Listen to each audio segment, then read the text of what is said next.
Good morning, dear children. Today we will be continuing with the chapter of recording of weather. In the previous class, we studied about the temperature, its measuring instrument being the thermometer, and the measuring unit, which were Celsius scale or the Fahrenheit scale. The next element of weather which we studied was precipitation, and the instrument used to measure the rainfall is the rain gauge.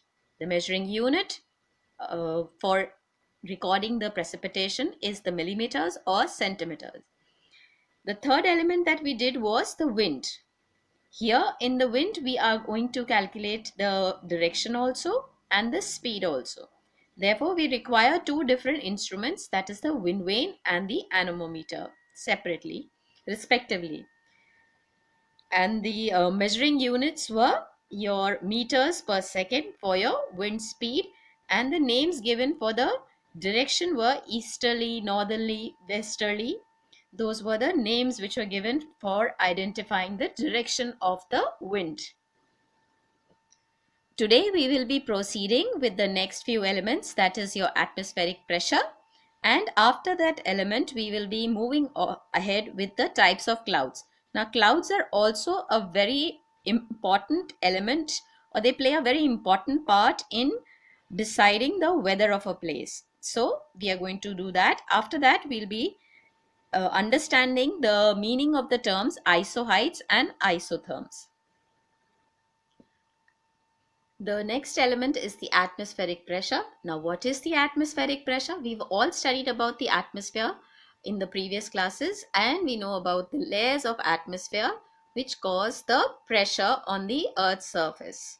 Now, atmospheric pressure, to define, is the pressure exerted by the weight of the atmosphere on the Earth's surface.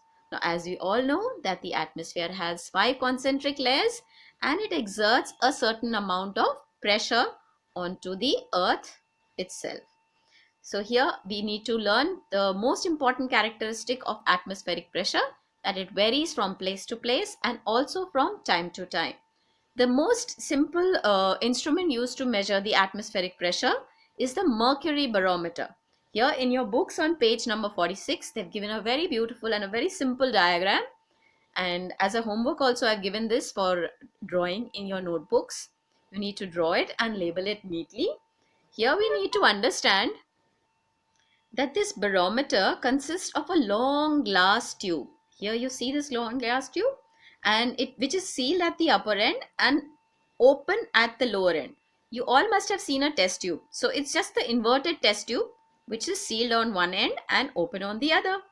Then the lower end, which is inverted into a container which is filled with mercury. Here you have the mercury filled, and I'll be adding a YouTube video also in the homework. You can watch how this works. So you'll have a live demonstration of this. Here we only need to understand it's a test tube which is inverted into a container filled with mercury. Now here you need to understand that the container has a larger surface area, and the mercury which is filled in it is being affected by the atmospheric pressure which is being applied onto the mercury on the surface area of the container. So here we will keep that in mind, that this is the test tube, this is the entire container of the mercury, and the mercury is subject to the atmospheric pressure. Here we simply need to understand that any change in the atmospheric pressure on the mercury surface in this container is balanced by the mercury in the glass tube. So if the pressure applied onto the mercury here rises, the mercury level in the test tube will rise, simply proportional. And then the column of mercury in the glass is completely affected by that. The pressure which is being applied onto the mercury which is in the container. Now who's applying the pressure? The pressure is from the atmosphere. Now this gives the pressure of the air, and which can be read easily on the test tube. There are markings and the pressure point up to which the mercury is rising, that can be marked as your atmospheric pressure, very simply. And atmospheric pressure, the unit which is used is called millibars, and the normal atmospheric pressure is 1013 millibars. Very, very, very important to mark and learn. Please make sure you know these two digits perfectly. That is 1013 millibars is the normal atmospheric pressure, which is considered for the entire. Now, before we move ahead with the types of clouds, I would request everybody to open their books to page number 47 and mark the definition of dew. Please mark that dew is a form of condensation. And condensation, they have explained the meaning of condensation again, although we have done it many a time since class 2 itself, that condensation is the process by which water vapor in the air gets converted into tiny droplets of water or ice. And that we have seen many a times. If we just put a cold plate over a hot boiling vessel of water, and then we quickly realize that there are droplets formed onto the cold plate which was placed over it. So here we need to understand that a dew forms in winter when the temperature is very low but not below 0 degrees. The same format which I was explaining for condensation applies here also. While the dew is forming, that moist air comes in contact with the cold surface near the ground, and the water vapor in the air changes to water, so that you can see yourself also. And we see dewdrops on grass or on plants. Nowadays what you see is not dew, it is basically mist, but that we are not doing here. And here we have a very important line that dewdrops are beneficial for plants. Now why is it so beneficial for plants and basically for crops also? Because nature is automatically providing the water to the plant itself, and without even giving it extra water or without any extra help from the human beings, the plants are provided by enough water to survive for the specific day or for longer also. Depends on the amount of dew which it has been subjected to. Moving on to the same line, that is the clouds, study of clouds or types of clouds. So basically we need to know what are clouds first. Clouds are formed when the rising air cools because of expansion, and some of its water vapor forms tiny droplets of water and ice that floats at different heights. Please learn this meaning properly. And then we need to understand how are we categorizing the types of clouds. For that you need to again mark the pointers in your book, that is page number 47. Simple criteria for determining the types of clouds: that clouds differ in their formation, number 1, number 2 shape, number 3 height, and number 4 movement. Formation means at what level are they being formed. Shape, obviously, whether it is a cauliflower shape or a sheet kind of a layering is there. And the height, again you will have different clouds which are formed at different heights on the earth's surface. And movement, again, how briskly they are moving, or they are stagnant or not moving at all. So that kind of a movement determines the types of clouds. Formation here will also denote the color and the style of the cloud which it is. That is the density. Maybe it's a heavy cloud or a very light cloud. That all will come in the form. Moving ahead with the 4 main types of clouds. And here I have a few pictures of the cirrus type of clouds. Here you can see very clearly that point number 1. These are feathery fibrous clouds which form at very, very high levels of 5 to 10 kilometers above the earth's surface. And they consist of tiny crystals of ice and look like wisp of cotton floating in the sky. So here again you have 3 or 4 basic characteristics.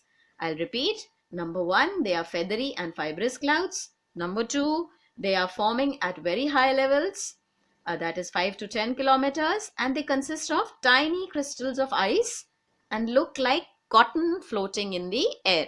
Very clearly all 4 of the pictures depict what I've just dictated. The next one is, these are the cumulus cloud. As the name is referring, you can see the formation.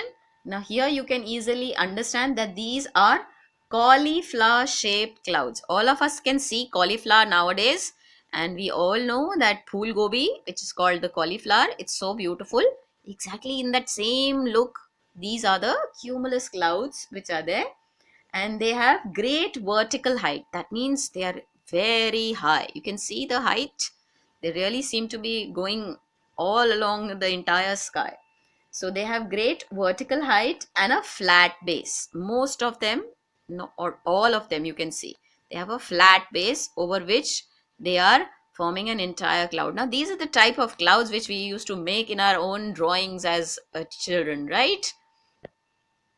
Now, these are the clouds which can also cause rainfall with lightning and thunder, and are usually white or gray in color.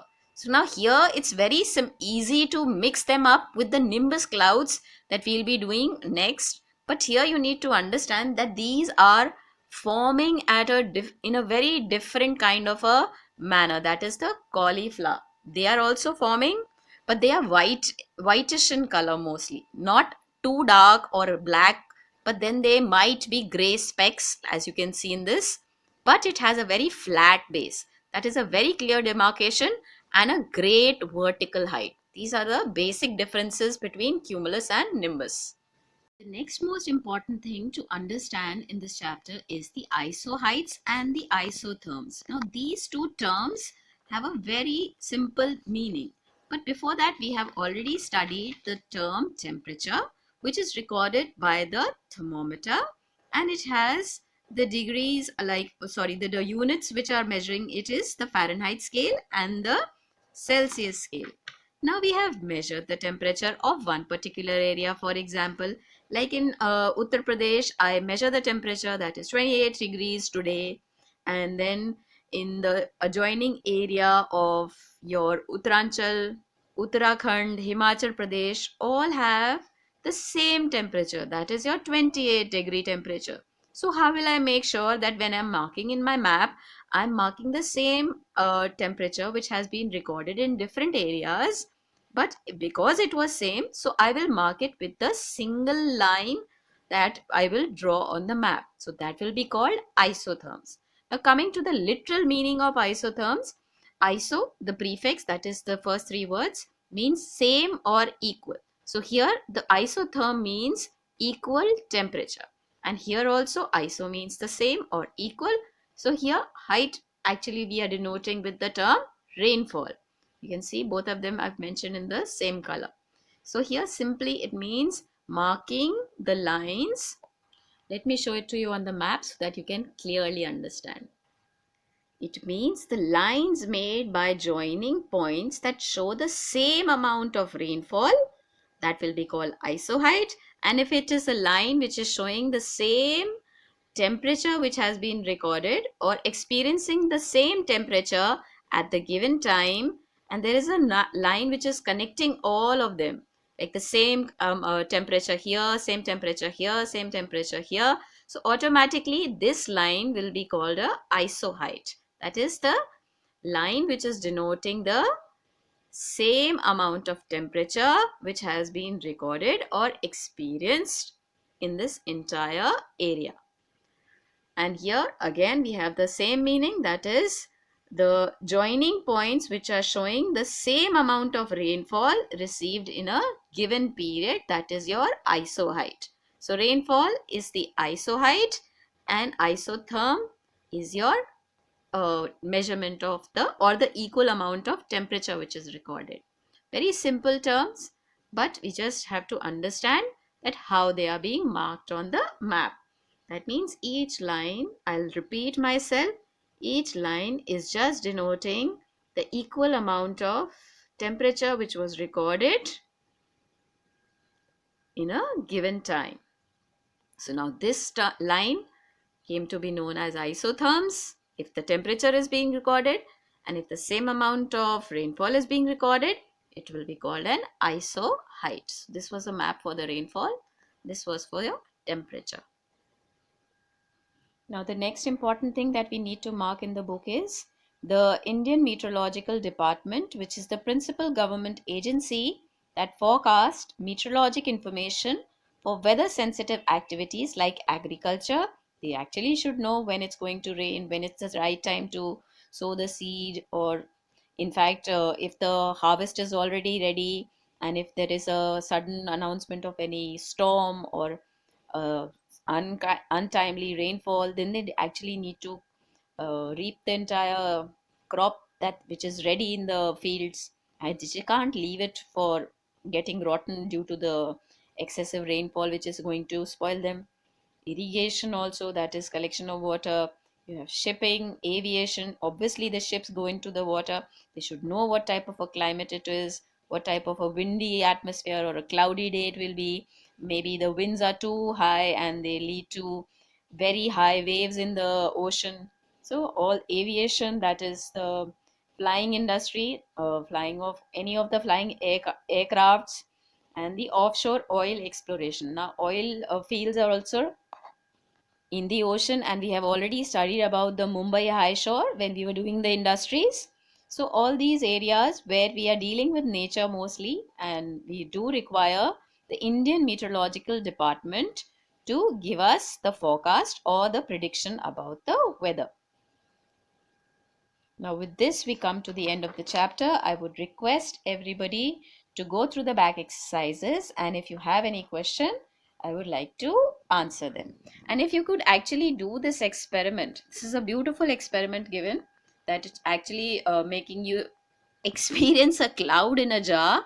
If you could do this and send me a video, I'll really be happy for your effort also. And this will actually make you learn through an experience, and you can visually record the cloud in it. Thank you, children.